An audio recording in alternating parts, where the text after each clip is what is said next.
नमस्कार, बहुत बहुत स्वागत आपका अनादि टीवी पर। मैं हूं आपके साथ पारुल। आज बात करेंगे योगी का दावा या दाव। ज्ञानवापी मामले को लेकर उत्तर प्रदेश के मुख्यमंत्री योगी आदित्यनाथ ने पहली बार बेबाकी से बोला। इस मुद्दे पर अब तक खामोश बैठे योगी आदित्यनाथ ने कहा कि ज्ञानवापी की दीवारें चीख चीख कर सच्चाई बयां कर रही हैं। ज्ञानवापी के भीतर मिले ज्योतिर्लिंग, त्रिशूल जैसे सनातनी चिन्हों का उल्लेख करते हुए योगी ने कहा, यह ऐतिहासिक गलती है जिसे मुसलमानों को सुधारना चाहिए। योगी ने इस बयान से उत्तर प्रदेश में सियासी भूचाल ला दिया है। रामचरितमानस से लेकर हिंदू धर्म को कोसने वाले स्वामी प्रसाद मौर्य ने कहा, ज्ञानवापी का मामला कोर्ट में है। ऐसे में योगी के बयान से लगता है हिंदू धर्म एक जाति विशेष के लिए बना है। असदुद्दीन ओवैसी ने कहा, योगी आदित्यनाथ मुसलमानों पर दबाव बना रहे हैं। All India Muslim personal law board के संस्थापक सदस्य मोहम्मद सुलेमान ने योगी के बयान को योगी और पुजारी की तरह दिया गया बयान बताया। उधर भाजपा के प्रदेश अध्यक्ष भूपेंद्र चौधरी ने कहा, योगी ने जो बोला उन्हीं मुद्दों पर बोला जिनको लेकर आम राय है। इस विवाद के बीच अब बड़ा सवाल यह है कि अचानक योगी आदित्यनाथ ज्ञानवापी का मुद्दा क्यों उछाल रहे हैं। क्या ज्ञानवापी भाजपा का अगला लक्ष्य है या फिर ये वर्ष 2024 के लोकसभा चुनाव की तैयारी। दूसरी तरफ सवाल ये भी कि मुसलमानों के करीब आने की कोशिश कर रही भाजपा इस मुद्दे पर उस वक्त हाथ क्यों डाल रही है जब मामला कोर्ट में है। इन सारे सवालों का जवाब जानने की कोशिश होगी, लेकिन पहले कुछ प्रतिक्रियाएं हैं वो सुन लेते हैं। माननीय मुख्यमंत्री जी के बयान से हम सहमत हैं। ज्ञानवापी मस्जिद नहीं मंदिर है और हिंदू आस्था धर्म का प्रतीक है। वहां की दीवारों पर त्रिशूल, कलात्मक हिंदू संस्कार, सनातन धर्म से संबंधित मूर्तियां, देवी देवताओं की मूर्तियां, ये दर्शाती है कि वह एक मंदिर है और स्थापित सिद्धपीठ है जिसको मुगलों द्वारा, आक्रांताओं द्वारा तोड़कर मस्जिद का रूप दिया गया। किंतु सनातन धर्म के अस्तित्व को कभी नष्ट नहीं किया जा सकता, जिस कारण उसके सारे अवशेष आज भी उस मंदिर पर हैं और मुस्लिम पक्ष को जितना जल्द हो समझ जाना चाहिए और माननीय मुख्यमंत्री जी के बयान से सहमत होकर अपने दावे को वापस लेकर ससम्मान हिंदू धर्म की आस्थाओं का सम्मान करते हुए, भारत देश के गंगा जमुना की संस्कृति का सम्मान करते हुए और एकता के प्रतीक रूप में उसको मंदिर स्वीकार कर हिंदू पक्ष के समक्ष दे देना चाहिए। उत्तर प्रदेश के यशस्वी मुख्यमंत्री योगी आदित्यनाथ जी महाराज को कोट कोट साधुवाद है, धन्यवाद है। उन्होंने ज्ञानवापी के विषय में कहा कि मस्जिद कहना गलत होगा क्योंकि वह ज्ञानवापी मंदिर है। चीख चीख कर दीवारें चिल्ला रही है। त्रिशूल का मिलना, पुष्प कमल का मिलना, अंदर मस्जिद न कह के मंदिर कहिए, उसके अंदर जब जाएंगे, परिसर का निरीक्षण करेंगे तो देवी देवताओं की प्रतिमा, देवलिपि में लिखी हुई दीवारों में स्तुतियाँ, उसके साथ साथ जब आप देखेंगे कि नंदी का मुख, शिवलिंग का मिलना, हम लोग शुरू से कह रहे थे कि मुसलमानों को आगे आकर और इसको हिंदुओं को सौंप देना चाहिए। दूसरी बात, तत्काल वहाँ पर नमाज बंद होना चाहिए क्योंकि यह विषय कोर्ट में चल रहा है। कोर्ट जो फैसला देगा उसको हम स्वीकार करेंगे। अयोध्या में भी आपने देखा होगा ऊपर का तीनों गुंबज परिवर्तन कर दिया गया था, लेकिन नीचे सारी कलाकृति सनातन से जुड़ा हुआ था। लेकिन उत्तर प्रदेश के यशस्वी मुख्यमंत्री जी को साधुवाद है। के बाद अंदर तमाम सनातन से जुड़े हुए वहां पर जुड़ी हुई वस्तुएं हैं, इसके नाते वो मंदिर है और मंदिर हमको मिलना चाहिए। उत्तर प्रदेश के मुख्यमंत्री श्रद्धेय योगी आदित्यनाथ जी के काशी ज्ञानवापी के संदर्भ में दिए गए बयान का अखिल भारतीय संत समिति हार्दिक स्वागत एवं समर्थन करती है। संत समिति तो वर्षानुवर्ष से यह बार बार पूछ रही है कि अरबी, उर्दू, फारसी में कहीं ज्ञानवापी शब्द का उल्लेख हो। ज्ञान के कुआं शब्द ज्ञान और वापी, ये दोनों शब्द उर्दू के हों तो मुसलमान बात करें। वास्तव में ज्ञानवापी मस्जिद नहीं है, यह पूर्णतया मंदिर है। योगी ने कहा और बाकियों ने दोहराया, या यूं कह सकते हैं कि एक राग छिड़ गया है दोबारा से। अब इस पर प्रतिक्रियाओं का दौर तो है ही, लेकिन सवाल यह है कि ऐसे वक्त पर मुख्यमंत्री योगी आदित्यनाथ ने इस मुद्दे पर अपनी प्रतिक्रिया क्यों दी, और दी है जिसका हिंदू समुदाय तो स्वागत कर रहे हैं, लेकिन बाकी समुदाय यानी मुस्लिम पक्ष का क्या होगा या मुस्लिम समुदाय से जुड़े हुए लोगों का क्या होगा, वो इसे किस तरह से देख रहे होंगे। और ऐसे समय पर जब हम देख रहे हैं मोहन भागवत से लेकर तमाम बीजेपी के नेता जहां मुस्लिम समुदाय से जुड़ने की कोशिश कर रहे हैं, वहीं ये बयान कहीं बीजेपी की इस दिशा को और दूसरी तरफ तो नहीं मोड़ रहा है। मिलियन मेहमानों से जो हमारे साथ चर्चा में जुड़ रहे हैं, बबलू खान जी भारतीय जनता पार्टी से हमारे साथ जुड़ रहे हैं। बबलू खान जी, स्वागत करती हूँ आपका। अकमल इमाम साहब मुस्लिम स्कॉलर हैं, हमारे साथ जुड़ रहे हैं। सर, आपका भी स्वागत। शरद पाठक हमारे साथ जुड़े हुए हैं। बाबा शरद पाठक हिंदू नेता हैं आप, बहुत स्वागत शरद जी आपका भी। कुलदीप तिवारी ज्ञानवापी पक्ष के सलाहकार हैं, हमारे साथ जुड़े हुए हैं। कुलदीप जी, आपका भी स्वागत करती हूँ। मुख्यमंत्री योगी आदित्यनाथ ने जो आज कहा है, जिसमें उनका कहना है कि ऐतिहासिक भूल को सुधारते हुए मुस्लिम पक्ष को ज्ञानवापी सुपुर्द कर देना चाहिए हिंदू पक्ष के, जबकि मामला कोर्ट में है। लेकिन मुख्यमंत्री योगी आदित्यनाथ के बयान को लेकर यह भी कहा जा रहा है कि वो एक जो आम राय लोगों में हो उसी की तरह वो भी अपनी बात रख रहे हैं। क्या कहेंगे कुलदीप जी? सभी को नमस्कार। मैं एक निवेदन करूंगा, जो आपने ज्ञानवापी सलाहकार लिखा है, मैं ज्ञानवापी में एक याचिकाकर्ता के रूप में हूँ। ठीक है, मैं उसको सही कर इसको ठीक कर लीजिए। ज्ञानवापी में याचिकाकर्ता के रूप में आप हमारे साथ जुड़े हुए हैं, याचिकाकर्ता हैं। जी सर, आप कहिए आप अपनी बात। देखिए, जो भी बात योगी जी ने कही है वो अच्छा से सत्य है, क्योंकि कुछ भी छुपाने के लिए अब रह नहीं गया है। सारी चीजें क्लियर हैं, सारी चीजें सामने प्रत्यक्ष दिख रही हैं। एएसआई के पहले जो सर्वे हुआ था, जो कोर्ट कमीशन, जो एडवोकेट कमीशन बैठा था, उसमें बहुत सारी चीजें निकल के आ गई थी। सारे प्रतीक चिन्ह इस बात की कुछ चिल्ला करके गवाही दे रहे हैं कि वहां पर मंदिर था। और ज्ञानवापी मस्जिद कहना ही सबसे बड़ी बात अपने आप में आपत्तिजनक है, क्योंकि ज्ञानवापी का मस्जिद से कोई लेना देना नहीं है। चाहे तो आप स्कंद पुराण उठा लीजिए, चाहे तो आप स्कंद पुराण का काशी का, जितने भी आप ग्रंथ हैं, उन किसी भी ये जो सब आप कह रहे हैं ये तो हम सभी पहले से जानते हैं ना। कुलदीप जी, मुझे ये बताइए, इस वक्त ऐसे समय पर जब कोर्ट में केस है, मुख्यमंत्री योगी आदित्यनाथ जो ये बात कह रहे हैं, इसका क्या इम्पैक्ट पड़ने वाला है? कोर्ट की कार्रवाई से, योगी जी के स्टेटमेंट से कोई इम्पैक्ट होगा मुझे ऐसा नहीं लगता है, क्योंकि कोर्ट की कार्रवाई तथ्यों के आधार पर चलती है। कोर्ट में सारे फैक्ट्स रखे गए हैं, सारा डिस्कशन किया गया है। देखिए, एक समाज की आवाज उठना जरूरी होती है, तो योगी आदित्यनाथ जी भी पहचानते हैं कि समाज की मांग क्या है और असलियत क्या, वास्तविकता क्या है। तो योगी जी ने वास्तविकता को सामने रखा है। योगी जी ने अपनी बात जो खुल करके कहनी चाहिए वो उन्होंने कही। इससे कोर्ट की कार्रवाई को कोई फर्क नहीं पड़ने वाला है इससे। ठीक है, असदुद्दीन ओवैसी की भी प्रतिक्रिया आ चुकी है। IIMPLB के जो संस्थापक सदस्य हैं उनकी भी प्रतिक्रिया आ चुकी है, वो भी अपनी तरफ से इस मामले में अपनी अपनी राय रखते हैं। भारतीय जनता पार्टी के पास में जा रही। बबलू खान जी, आवाज मिल रही है आपको मेरी? आवाज तो आ रही, थोड़ा बबलू खान जी, आज योगी आदित्यनाथ ने जो कहा उसे लेकर ये कहा जा रहा है ये 2024 के लिए आप लोग अपना ग्राउंड तैयार कर रहे हैं। 2024 के रण में जाने के लिए ज्ञानवापी एक आपका जरिया है। राम मंदिर के बाद ज्ञानवापी आपके लिए अहम हो जाता है, ये कहा जा रहा है, क्योंकि इसी पिच पर आप दोबारा खेलने वाले हैं। क्या कहिएगा? देखिए, ये तो विपक्ष का कहना है। भारतीय जनता पार्टी ने और महाराज जी ने जो प्रदेश के लिए कार्य किया है जी, उसी प्रदेश में हिंदू, मुस्लिम, सिख, ईसाई सभी लोग रहते हैं। सभी को अपना अपना हिस्सा मिल रहा है, जो कि किसी के साथ कोई सौतला व्यवहार नहीं हुआ है। रही बात मंदिर और मस्जिद की, तो ये राम जन्मभूमि के बारे में भी मैं कह चुका हूं। विवादित स्थान पे हम लोग नमाज अदा नहीं किया करते, वो हमारे कुरान और हदीस में ये लिखा हुआ है। और ज्ञानवापी मसला कोर्ट में चल रहा है। हमारे समाज के लोग पूरी तरह से कोर्ट के फैसले से सहमत हैं। और दूसरी बात, कहां से महाराज जी ने, आप बीजेपी का पक्ष रख रहे हैं? आप मुस्लिम समुदाय से जुड़े हुए शख्स हैं इसलिए पक्ष रख रहे हैं? देखिए, भारतीय जनता पार्टी का पक्ष मैं नहीं रख रहा हूं। मैं सच्चाई का पक्ष रख रहा हूं। और ऐसा अगर कोई कह रहा है कि भारतीय जनता पार्टी का पक्ष, तो ये गलत है। मैं सच्चाई का पक्ष रख रहा हूं। और जो कोर्ट का फैसला आएगा, कोर्ट में विचाराधीन है, वो सभी को मान्य होगा।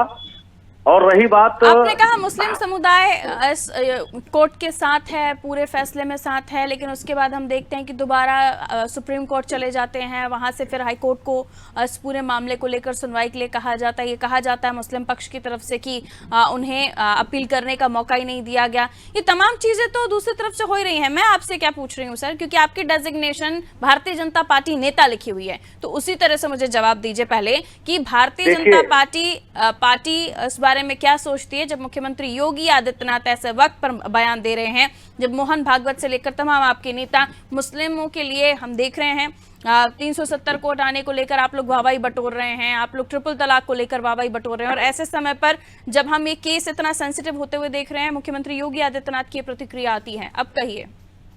देखिए, जो वहां पे साक्ष्य मिला हुआ है वो किसी से छुपा नहीं हुआ है। हम लोगों में नमाज पढ़ने जाते हैं, अगर कपड़े पे कोई चित्र या कोई किसी भी कोई भी निशान या कोई भी दाग भी लग गया हो तो उसे गलत माना जाता है। जी, अगर कपड़े पे अगर किसी भी टाइप का कोई पोस्टर हो तो हम लोगों का नमाज ये कबूल नहीं होता है और नमाज अदा नहीं किया जा सकता है।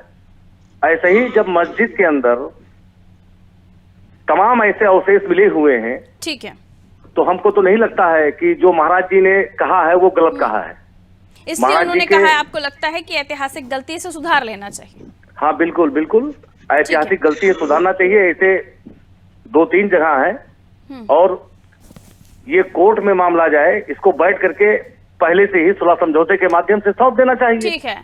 इमाम जी, मुस्लिम स्कॉलर हमारे साथ जुड़े हुए हैं। इस पूरे मामले को लेकर योगी आदित्यनाथ का कहना है कि ऐतिहासिक भूल है, इसलिए उन्होंने कहा है कि मुस्लिम पक्ष को इसे सुधार लेना चाहिए, ज्ञानवापी परिसर को सौंप देना चाहिए, क्योंकि वहां पर तमाम ऐसे सबूत हैं जो ये बताते हैं कि ज्ञानवापी परिसर क्या है। कहिए।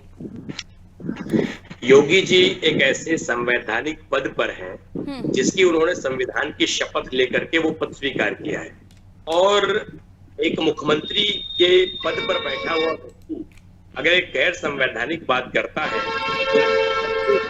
तो केवल राजनीतिक बयान माना जाना चाहिए। कि हिंदू तुष्टीकरण के लिए ये योगी जी ने बयान दिया। आगे का 24 का जो चुनाव है उसकी तैयारी के चक्कर में हिंदू जनमानस को वर्गलाने के लिए जो भाजपा की रणनीति रही है डिवाइड एंड रूल की, मुसलमानों और हिंदुओं के बीच में जो नफरत की खाई पैदा करके उन्होंने सत्ता हासिल की है, भगवान राम के मंदिर के नाम पर चंदा बटोर करके पार्टी तैयार की, उसके बाद दंगे ये वो बवाल कराने के बाद भारतीय जनता पार्टी लाशों के ढेर पर आज यहाँ तक पहुंची है। मैं कहना चाहता हूँ, आप गलत कह रहे हैं जनाब। मैं आपके बातों का विरोध करता हूँ, आपकी बातों का मैं विरोध करता हूं। आज भारतीय जनता पार्टी के साथ पूरे देश का मुस्लिम, उत्तर प्रदेश का मुस्लिम पूरी तरह से कंधा से कंधा मिलाकर चल रहा है, तो कहीं न कहीं से मुस्लिम समाज को अगर फायदा नहीं मिल रहा होता तो भारतीय जनता पार्टी का साथ क्यों देता? ऐसा मत कहें। भारतीय जनता पार्टी के साथ पूरा उत्तर प्रदेश का मुस्लिम पूरी तरह से खड़ा हुआ है। जो भारतीय मुसलमान है वो भारतीय जनता पार्टी के साथ खड़े हुए हैं, बाकी जो यहाँ के लोग नहीं है, हमारे एक और मेहमान है, वही भारतीय जनता पार्टी का विरोध करते हैं। अभी उनको भी बोलने के लिए हमें समय देना होगा ना। रुक जाइए, बारी बारी से अपनी बात रखिए, मैं लौट रही हूँ। अब आप बोल रहे हैं, प्लीज अब रुक जाइएगा। अब देखिए, मसला ये है कि जिस तरीके से योगी जी के बयान हमेशा आते रहते हैं, ऊट पटांग, कभी हनुमान जी की जाति बताते हैं, कभी भगवान राम की जाति बताते हैं, तो ये सारी चीजें चलती रहती हैं। हम उनके बयान को निंदनीय, निरर्थक और समाज में बांटने वाला एक बयान मानते हैं। बता रहे हैं आप? एक सेकंड, कौन से बयान को निंदनीय बता रहे हैं आप? कि मंदिर नहीं, मस्जिद नहीं कही जा सकती, तो आखिर योगी जी बताते हैं। तो ये निंदा करने वाला बयान है, यानी हिंदुस्तान की जो आबादी हिंदू समुदाय है और वो अपने आराध्य के लिए अगर लड़ रही है तो आप निंदनीय कहेंगे? गलत मत बोलिए सर। देखिए, निंदनीय शब्द का अर्थ निंदा आप करेंगे? क्यों निंदा करेंगे भाई? आपकी मर्जी थोड़ी ना चलेगी कि आप निंदा करेंगे।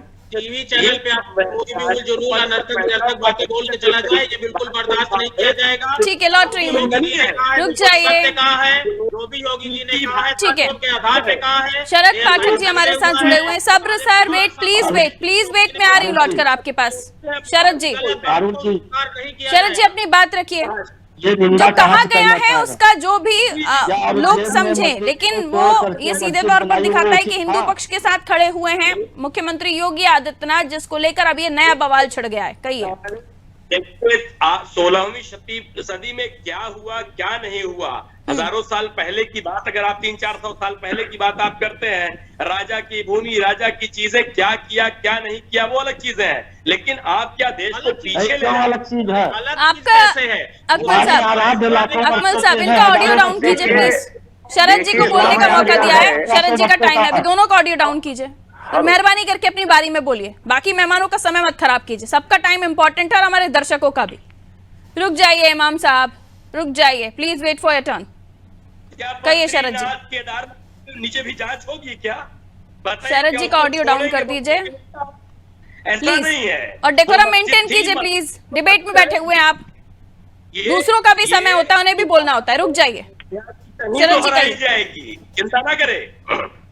अयोध्या की गलती, सुप्रीम बेईमानी का जो स्मारक अयोध्या में, एक सेकंड, ये दोबारा नहीं होगा। अकमल जी आवाज मिल रही है आपको? अकमल जी आवाज मिल रही है आपको? मिल रही है? अब प्लीज दूसरे मेहमान का टर्न है, उनको बोलने दीजिए। आप अकेले नहीं बोलेंगे, आप अकेले नहीं बोलेंगे। मैं भी वकील हूँ पेशे से। आप अकेले नहीं बोल सकते ना सर, बाकी मेहमान भी हैं, उनको बोलने दीजिए। या तो मुझे भी अपनी बात रखने दीजिए। आपकी बात रखने दीजिए। पूरा डिबेट मैं आपके साथ नहीं कर सकती हूँ, पूरा डिबेट मैं आपके साथ नहीं कर सकती हूँ। बाकी मेहमान भी वो इंतजार कर रहे हैं उनकी बारी का। प्लीज आप इनका ऑडियो डाउन भाईजान से मैं कीजिए। आपको नहीं डेकोरम समझ में आ रहा है डिबेट का, तो आपको प्लीज आपको म्यूट करना पड़ेगा। मैं कहिए शरद जी। भाईजान से मैं इतना ही कहना चाहता हूँ कि मुसलमानों को न बहका करके अब दरिया दिली दिखाने की जरूरत है। शरद जी आप बोलिए, आपका टर्न निकल जाएगा सर, टाइम निकल जाएगा आपका। करिए। बबलू खान भी एक मुस्लिम है और बबलू खान जैसा राष्ट्रवादी व्यक्ति, देखिए वो राम जन्मभूमि की लड़ाई में भी शामिल रहे। उन्होंने अभी एक शब्द कहा था कि जिस जगह विवाद हो वहां नमाज जायज नहीं है। ये अकमल जी को समझना चाहिए। और वहां त्रिशूल मिल रहा है, वहां देव मूर्तियां मिल रही हैं, वहां देव प्रतिमाएं हैं, वहां ज्योतिर्लिंग है। और हमारा तो धर्म जो है लाखों वर्षों हजारों वर्षों का है।